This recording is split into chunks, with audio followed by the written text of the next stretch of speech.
Hello tout le monde, j'espère que vous allez bien. Je me suis fait contacter très récemment par Fiverr et honnêtement au début j'ai failli refuser parce que sur YouTube il y a déjà énormément de vidéos qui existent avec Fiverr. Donc je me suis dit que si j'acceptais je devais proposer quelque chose d'original et c'est là que j'ai pensé à vous faire participer à la vidéo via mon Instagram. Si vous avez raté ça, le lien de mon Instagram est dans la description. Bon, dans un premier temps, c'est quoi Fiverr? En gros Fiverr c'est une plateforme sur laquelle on peut retrouver tout un tas de services de qualité différents. Donc par exemple, vous avez envie de créer un nouveau logo pour votre société, vous allez sur Fiverr, vous faites quelques recherches et vous allez trouver toute une panoplie de graphistes avec leur portfolio qui vont vous proposer leur service de graphisme et ils vont pouvoir vous créer une identité graphique, donc le logo, des cartes de visite, une charte graphique, etc.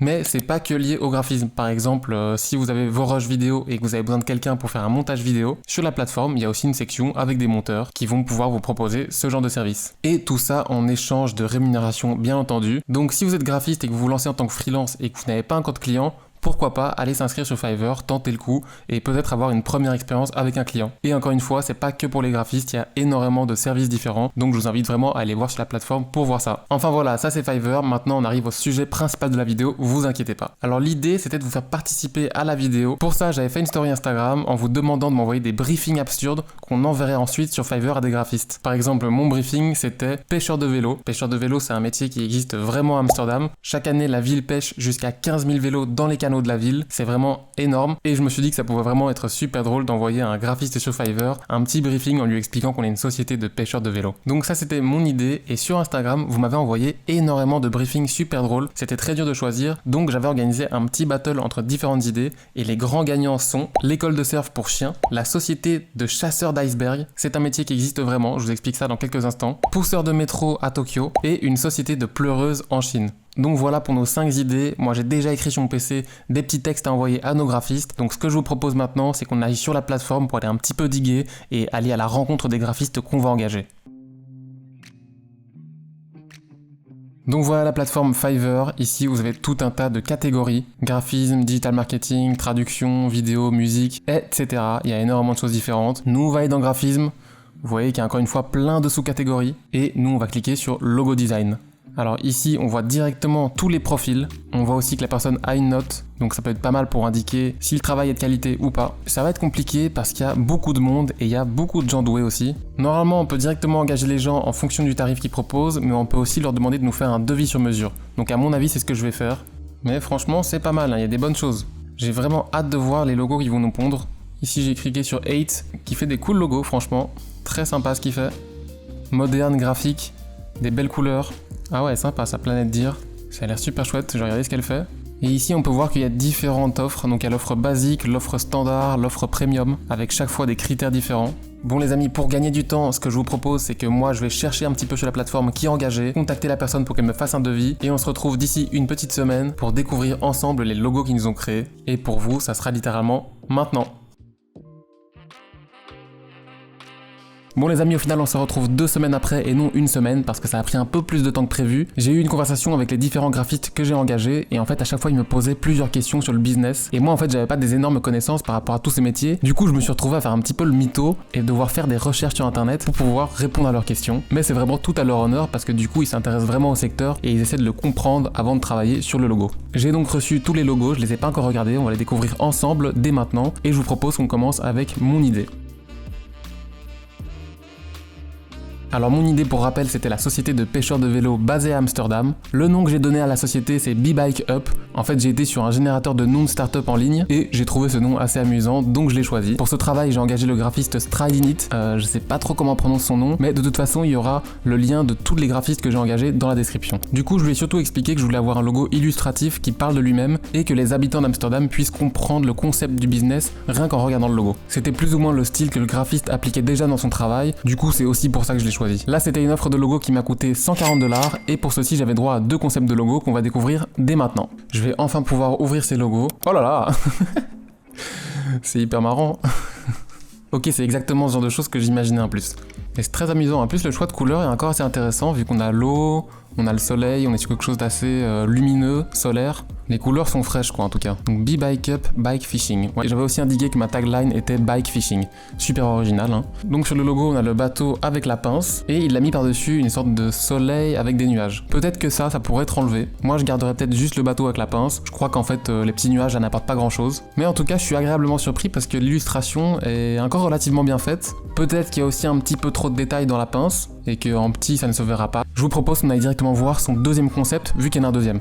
Du coup c'est celui-ci. Ok, celui-là est encore mieux en fait, j'adore. En fait ça me fait penser un petit peu au jeu Portal pour ceux qui connaissent. Donc là il a carrément fait la pince avec le vélo qui sort de l'eau. Mais là on reconnaît vraiment la patte artistique du graphiste que j'ai engagé parce qu'il fait énormément de logos illustratifs comme ça. Mais il y a de l'idée hein. Peut-être que c'est très volumineux et qu'il y a beaucoup d'éléments. En tout cas il a réussi à répondre à ma demande qui était d'avoir un logo qui explique clairement ce que fait la société. Ça on pourra pas dire que c'est pas le cas. Mais franchement ça me fait rire. Et les couleurs là sont peut-être même mieux. Ça fait hollandais du coup. Peut-être que la tagline pourrait aussi être un peu plus petite parce que là je trouve qu'elle impose un peu, elle est pas super discrète et le plus important c'est quand même le nom, la tagline vient en second plan. Bon, il y a une petite hiérarchie, hein, mais je pense qu'il n'y a pas une assez grosse différence entre les deux. Avec ce devis, j'avais pas droit à des révisions, mais en général, vous pouvez demander des révisions pour vos logos. Donc si vous n'êtes pas satisfait directement, vous allez pouvoir demander de faire des retouches et tout. Donc ça, c'est assez intéressant. Honnêtement, je suis agréablement surpris, mais en fait, le plus compliqué dans cet exercice, c'est qu'il y a zéro référence, donc ils peuvent pas trop faire des recherches pour voir ce que les autres font. Étant donné qu'en fait, c'est l'État qui subventionne cette pêche de vélo, donc tout doit partir de leur thèse et ils peuvent pas se baser sur des travaux déjà existants. Et ça, je crois que c'est le cas pour tous les briefings que j'ai envoyés il y a 2 semaines. Il y a vraiment jamais de société concurrente. Société concurrente, ça se dit ça? On passe tout de suite les amis au deuxième logo.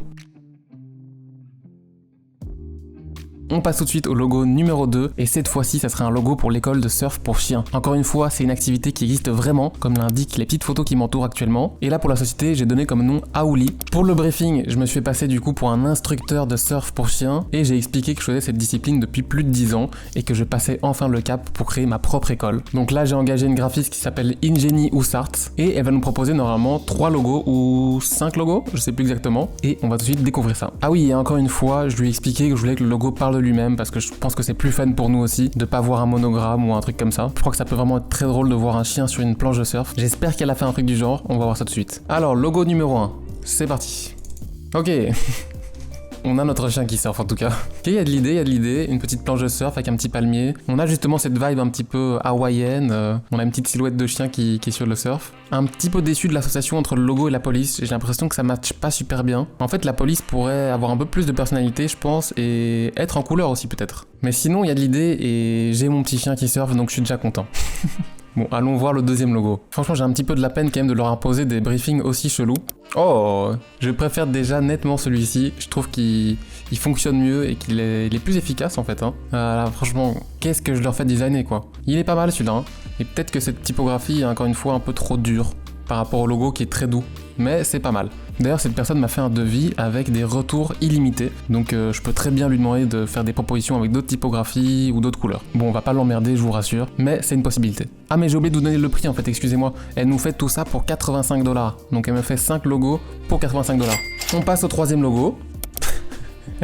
Donc là, on a de nouveau un chien. En fait, je pense qu'on aura à chaque fois le petit chien sur le surf. Hein. Et ça fait mon bonheur. Là, je trouve au moins qu'il y a une meilleure cohérence entre la typographie et le logo. Les couleurs sont assez fun aussi parce que c'est pas des couleurs qu'on voit très souvent, donc ça permet de se démarquer et ça, c'est un bon point aussi. Peut-être que le chien est un petit peu trop en train de flotter sur le surf. C'est comme si on avait designé un chien d'un côté, qu'on avait designé un surf à côté et qu'on avait essayé d'associer les deux sans trop se casser la tête. Mais le chien est très très cool, elle a vraiment très bien fait ça. En plus il a une sorte de petit pantalon comme ça, ou c'est une sorte de... ouais ça doit être une combinaison de surf en fait. J'aime l'idée. Est-ce qu'il y a des gens qui regardent mes vidéos qui ont déjà fait un cours de surf avec leur chien? Je veux des réponses, je veux en savoir plus. Bon, on passe au quatrième logo, il y en a encore 2. Désolé, je reste pas super longtemps sur tous les logos parce qu'on en a pas mal à voir, donc j'essaie de les analyser assez rapidement. J'espère que le rythme vous convient. Très très fort. En fait, je sens qu'elle s'est vraiment amusée à faire ses logos et ça me fait super plaisir. Parce que les logos sont super fun et en plus la typo là, elle est vraiment cool. Elle est très très chouette cette typographie, elle a bien choisi, elle a une bonne petite vibe. Je sais pas si le palmier est nécessaire. Peut-être qu'on pourrait garder juste le chien avec le surf, qui est assez efficace en fait. Hein. Franchement, je le vois bien en sticker, c'est tout à l'école. À l'école, je parle comme si j'allais vraiment au Rinecole. Assez graphique, minimal, pas trop de détails. Moi j'en aimerais peut-être juste le palmier. Allez, on passe au 5e logo. Attention... Ok, Ah ouais, j'ai eu du mal un petit peu à le comprendre. Je voyais le chien, mais je captais pas la vague, je croyais que c'était de la terre, je comprenais pas. Un petit peu moins fan de celui-ci, je vais pas vous cacher. Je trouve que les couleurs font un peu corporate, société, digitale. Le chien est assez minimaliste, mais c'est pas mon favori. Il y a un petit peu trop de détails. Je saurais pas trop lequel choisir. Peut-être que si je comptais vraiment refaire l'école, je lui demanderais de retravailler le logo numéro 2 et le 3-4. Bon, en tout cas, j'espère qu'elle s'est amusée et que je l'ai pas trop emmerdé avec mon concept. Et on passe tout de suite au 3e briefing. On passe au 3e logo et cette fois-ci ça sera pour la société de chasseurs d'iceberg. Alors qu'est-ce que c'est chasseurs d'iceberg? Quand j'ai reçu la proposition sur Instagram, d'ailleurs vous avez été plusieurs à me l'envoyer, je savais pas que ça existait, et il s'agit encore une fois d'un vrai métier. Je suis tombé sur un petit reportage. En gros dans le reportage que j'ai vu, c'était des anciens pêcheurs au Canada qui se sont reconvertis en chasseurs d'iceberg. En gros ils vont en mer pour retrouver des blocs d'iceberg qui se sont détachés du Groenland, pour les repêcher, les mettre sur leur bateau, et en fait il paraîtrait que l'eau de ces icebergs est extrêmement pure et remplie de vertus, donc eux ils vont ensuite la faire fondre et la mettre en bouteille pour créer donc des bouteilles d'eau d'iceberg. Ils expliquent aussi qu'ils nuisent pas à l'environnement en repêchant ces icebergs parce qu'ils sont de toute façon destinés à fondre dans l'eau. Donc eux, au lieu de les laisser fondre dans l'eau, ils les reprennent sur le bateau. Je me suis donc fait passer pour cette entreprise de chasseurs d'iceberg et j'ai donc expliqué qu'on chassait ces icebergs pour ensuite les revendre à les sociétés qui vont mettre cette eau en bouteille. J'ai encore une fois engagé une graphiste qui s'appelle Jella Forni et cette fois on n'aura pas droit à un logo mais à toute une charte graphique. Donc là j'ai payé un peu plus cher, j'ai payé 235$ et avec ça j'ai droit à un logo, toute une charte graphique, 3 révisions. Alors déjà on a une présentation plutôt propre, ça fait plaisir. Wataru, design par Brave Bird. Ok, donc elle a un nom de studio. En tout cas c'est assez graphique. Ok, j'aime bien l'idée, il y a un petit iceberg, on a une sorte d'infini dans le double O, les couleurs sont bien choisies. J'aime bien les couleurs. Est-ce qu'elle aurait voulu mettre un W dans le logo? Par en dessous ici. Alors qu'est-ce qu'elle nous dit? Ah bah oui, elle a intégré un W au logo, c'est assez malin. En fait j'aime bien le fait que ça soit discret et qu'en même temps il y ait une petite signification en plus de l'iceberg. Donc qu'est-ce qu'elle nous raconte? Donc le logo est une combinaison entre un iceberg et l'ajout subtil d'un W qui a été intégré dans l'iceberg. L'infini représente le cycle. Ah, elle a une petite explication aussi pour l'infini. Donc l'infini représente le cycle, comme l'eau pure va être recyclée et qu'elle ne nuit pas à l'environnement. Ok, intéressant. On voit qu'il y a vraiment une réflexion en plus et ça c'est vraiment un super bon point. C'est vraiment du bon travail. Elle a aussi une explication pour les couleurs, donc on voit vraiment que c'est une professionnelle en fait. Plusieurs variantes de bleu qui vont représenter la fraîcheur, le froid et la clarté de l'eau. Le bleu clair est aussi utilisé pour le côté calme. Donc là elle nous met aussi une petite explication par rapport à la psychologie de la couleur. Ok, intéressant, on voit qu'il y a vraiment de la recherche en plus et je suis agréablement surpris, je m'attendais pas à ça. Mais en fait ça c'est tout simplement un vrai travail de graphiste professionnel. Donc Nal Wataru, elle nous a proposé aussi plusieurs compositions. Ici une composition avec des petits poissons. Bon, je mettrai pas les petits poissons parce que on n'est pas des pêcheurs justement. On était des pêcheurs, mais on est devenus chasseurs d'iceberg, ne l'oubliez pas. Mon prochaine page. Oh, ah bah elle a fait un deuxième logo. C'était pas dans l'offre ça. Oh, ça me va, ben en fait elle a fait 2 logos, super. Ok, génial. C'est généreux de sa part en tout cas. En fait, elle a refait le concept avec le iceberg et le W, mais de façon plus minimaliste. Peut-être que celui-ci est plus efficace parce qu'il est plus minimal et qu'il y a moins de détails. Ok, donc on a encore une petite page d'explication. Ah ouais, elle a aussi fait des petits badges. Ça donne bien. En fait, on aurait envie de faire des stickers. Ah oui, ok, non mais c'est encore plus insane en fait. Le logo est une combinaison entre l'iceberg, le poisson et la lettre W. Ok, incroyable. Bon, le poisson n'a rien à faire là, mais mais je l'aime bien quand même. Celui-ci est vraiment smart, comme on dit. Et ben là, franchement, les gars, très beau taf. Je suis hyper content. C'est clairement le travail le plus poussé qu'on ait vu depuis le début. Félicitations à la graphiste qui a fait ça. Je vais directement aller lui dire en message privé que c'est du très beau travail et que je suis super content. Et franchement, le W, l'iceberg et le poisson, c'est plutôt lourd, quoi. Nice. Bon, passons au 4e logo. Les amis, pour ce 4e logo, on va passer à la société de pousseurs de métro que j'ai appelée Ochiya. Ochiya étant tout simplement le nom qu'on donne à ces agents de sécurité qui poussent les gens dans le métro au Japon. Je tiens quand même à préciser que c'est une activité assez rare et qu'on retrouve ça vraiment très peu au Japon. Et c'est d'ailleurs en fait des agents de sécurité avant tout. Cette fois-ci, j'ai engagé le graphiste 8, on l'avait vu dans l'introduction de la vidéo je pense il y a 2 semaines. Il m'a fait un devis à 167$ et pour ce prix, j'ai droit à 4 designs de logos, plus des révisions illimitées. Franchement, je sais pas pourquoi ils font ça, mais des révisions illimitées, c'était un peu exagéré. Donc comme d'habitude, j'ai dû répondre à un petit questionnaire. Je pense pas que je l'avais trop expliqué, mais à chaque fois, je réponds à un petit questionnaire pour lui donner le plus d'informations possible et ensuite s'ensuit une petite discussion entre nous deux. Cette fois-ci, je lui ai dit que le nom était Ochiya, que c'était une entreprise de sécurité, mais qui était principalement axée sur le fait de pousser les gens dans le métro en heure de pointe. Et ce qu'il y a aussi, comme je l'ai répété plusieurs fois, c'est qu'il n'y a pas trop de sociétés concurrentes à la mienne. Du coup, c'est compliqué pour eux de voir un petit peu le marché, parce que c'est une question qui revient très souvent. En général, les gens sur Fiverr vont vous demander quelle est votre concurrence directe, quelle est votre cible de clients. Ils vont donc pouvoir faire faire une petite étude de marché grâce à ça et voir quelle est la concurrence pour justement se démarquer et vous proposer quelque chose d'unique qui va mettre à terre vos adversaires, enfin vos concurrents. Bon, on passe tout de suite à la révélation des logos. Ah, j'ai mal au dos de me mettre dans cette position, je sais pas pourquoi je fais ça, je me mets comme ça pour vous parler. Horrible. Oh! On est sur un truc super graphique, des très belles couleurs là, ça m'a directement marqué. Les couleurs sont magnifiques, franchement c'est très bien choisi. Ochia Security, en bas à droite on a le concept, donc on a un petit bouclier pour la sécurité et on a un métro de face. Et du coup il a créé cette fusion entre les deux éléments, le bouclier et le métro qui arrive. Très malin. Je sais pas pourquoi il a pas mis les deux petits phares là, peut-être que ça aurait été trop petit, ce que je peux comprendre. Parce que là dans le concept en bas à droite on comprend bien le métro, mais je trouve que dans le bouclier ici on le comprend plus très bien. On a presque l'impression de voir une petite cravate. Mais l'idée est vraiment très intéressante, en plus l'icône pourra fonctionner toute seule comme ça. On pourrait l'imaginer brodé sur les costumes des employés. Il nous a mis une petite explication pour les couleurs aussi, Security et Force. Voilà, en plus comme on a des révisions limitées, on pourrait lui demander de retravailler un peu ça. Bon, passons au deuxième concept de logo. En plus le graphiste nous en a fait 4, donc j'ai hâte de voir le reste. Alors, ok, donc là on est un peu dans la même idée. Ah oui, ok, donc le haut est le badge en fait. Je pense que je suis un peu moins fan parce que du coup la contreforme fait le bouclier, mais quand on regarde juste le contour du haut, les formes sont pas très jolies. Enfin ça c'est mon point de vue, peut-être que vous serez pas d'accord avec moi. Par contre, on n'a pas encore l'idée de pousser dans le métro. On passe tout de suite au troisième logo. Ok, donc là on est de nouveau un petit peu dans l'esprit du logo numéro 1 et 2. En fait, ouais, je pense qu'il a trouvé un concept, qu'il a essayé de l'exploiter en 4-5 pistes différentes. C'est peut-être un petit peu le point négatif que je vais lui donner, c'est que pour l'instant, en tout cas, 4 concepts qui sont le même en fait. On a à chaque fois le bouclier pour la sécurité et le métro qui arrive. Et malheureusement, on n'a pas le côté pousser dans le métro. On comprend, c'était pas évident. Et moi, je lui ai aussi dit que c'était une entreprise de sécurité.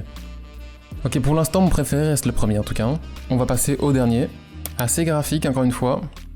Je trouve que ça fait un petit peu trop médiéval. Vous voyez ce que je veux dire, les boucliers de Templiers un peu. Ouais, c'est dommage, hein, parce qu'il nous a vraiment fait 4 fois le même concept, de façon différente, mais les 4 sont assez efficaces. Bon, dommage pour nos pousseurs de métro. Moi, j'aurais bien vu un employé qui pousse les gens dans le métro. En tout cas, pour ce 4ème logo, on peut pas dire que c'est du mauvais travail. Il a vraiment bien fait ça. Les couleurs, très jolies. Les concepts intéressants. Bon, dommage qu'il y avait qu'un concept qui a été décliné de 4 façons différentes. Mais c'était du beau travail. On voit que le mec est un professionnel. Et ça fait plaisir.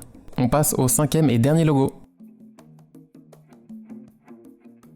On arrive au 5ème et dernier logo et je pense que celui-ci c'était vraiment le plus compliqué à faire, il a vraiment pas eu de chance. C'était pour la société de pleureuses. Des pleureuses, qu'est-ce que c'est? En gros c'est quelque chose qui existe surtout en Afrique et en Asie, bon pas partout évidemment mais à certains endroits, et ce sont des femmes qui sont engagées lors de funérailles pour rendre justement ces funérailles plus importantes, plus spectaculaires. Donc elles feignent le chagrin comme leur nom l'indique, et le nom de ma société s'appelle Q-Sangren. Donc là vraiment il n'a pas eu de chance de tomber sur ce concept parce que c'est assez particulier, c'est un métier qui touche à la mort et tout, donc c'est un peu plus sensible. Cette fois-ci j'ai engagé Lekman qui nous vient d'Angleterre et pour la somme de 85 €, j'aurai droit à 3 logos plus 10 révisions. On avait un peu discuté et il m'avait clairement dit que c'était un gros challenge pour lui, donc je suis vraiment curieux de voir le résultat et on est tout de suite parti avec le premier logo. Alors, ok, donc là il a dessiné une pleureuse en habit traditionnel japonais il me semble. Ah par contre il a fait une petite faute au nom, c'est pas Q-Sangren mais c'est Q-Sangren. Normalement c'est un N à la place du U là. Bon c'est pas grave, normalement je pourrais lui demander de corriger ça. Donc là il nous a fait une sorte de logo illustratif. Ok, il y a de l'idée. À mon avis, on pourrait rendre ça un peu plus minimaliste. Je suis pas hyper fan du choix de couleurs, mais on ressent dans le logo qu'il y a quelque chose qui est dans le cadre de l'hommage ou je sais pas trop comment l'expliquer, mais il y a quelque chose qui se dégage en tout cas. Après, il y a peut-être un petit peu trop de détails pour moi. Il l'a quand même mis sur un petit mock-up, parce que je lui avais expliqué que j'allais utiliser ce logo sur mes cartes de visite. Et on arrive à ce 3ème logo. Donc qu'est-ce que c'est? C'est un peu plus conceptuel il me semble. On dirait qu'il y a un œil avec des feuilles. J'arrive pas bien à comprendre là. Il m'a écrit un petit texte avec celui-ci. Après quelques recherches, j'ai découvert que c'était un marché vraiment de niche. Ok, donc il explique qu'il a designé ça pour qu'il y ait un aspect professionnel qui se dégage aux yeux du public, mais qu'en même temps, on ait quelque chose d'abstrait qui laisse à l'interprétation. La défense se tient. Donc le concept, c'est qu'il a intégré une fleur de lys associée avec un œil fermé de femme, entourée par une tombe. Ok. Je comprends mieux le logo maintenant. Donc en fait l'espèce d'arche qu'on a autour c'est une tombe et on a un œil associé avec la fleur de lys. Ah oui, et le lys blanc est souvent associé à la mort. Mais du coup je pense qu'il y a moyen de prendre le même concept qu'il a établi, mais essayer de rendre le logo un petit peu plus moderne, parce que là personnellement j'ai l'impression que le logo est un peu vieillot. Je propose qu'on passe au 3ème concept. Ah, je préfère celui-ci. J'aime beaucoup l'icône. Je trouve qu'en fait elle est plus minimaliste et plus intéressante. Par contre, moi, mes profs à l'école, je me souviens qu'ils m'ont toujours interdit de placer des typographies comme ceci. Mes profs appelaient ça des typographies bouchées, donc en référence aux anciennes de boucher, de fromager, etc. qui sont en verticale. Et en fait, c'est vrai que notre œil, il est pas habitué à lire des trucs comme ça, mis à part dans les mots croisés et tout. Donc c'est peut-être un peu une erreur d'avoir placé le nom comme ça. Mais par contre, l'icône est intéressante. Donc là, il m'a expliqué que c'était une pleureuse qui était en train de prier. Ah, mais il justifie le fait qu'il ait mis cette typographie en verticale parce que ça représente l'écriture chinoise. Au moins, il a une défense pour chaque logo et ça, c'est super important. En plus de ça, j'ai droit à 10 révisions, donc je pourrais très bien retourner vers lui et lui demander de me faire quelques petits changements. Donc ça, c'est quand même le gros avantage de voir les révisions quand vous faites votre devis sur Fiverr. En tout cas, merci à lui pour son travail et je me suis vraiment bien amusé à regarder tous ces petits logos. Pour conclure, dans la globalité, j'ai trouvé qu'il y avait des choses vraiment très intéressantes. Bon, heureusement aussi qu'en général, on a droit à des retours pour justement essayer de corriger certains logos et se diriger vers un truc qu'on préfère. Mais pour la défense de certains, c'est vrai que par moments, ça devait être très challengeant. Je pense par exemple à la Société de Pleureuses. Et d'ailleurs, j'en profite également pour vous remercier de m'avoir suggéré vos idées sur Instagram. J'ai trouvé que c'était vraiment super marrant, donc merci.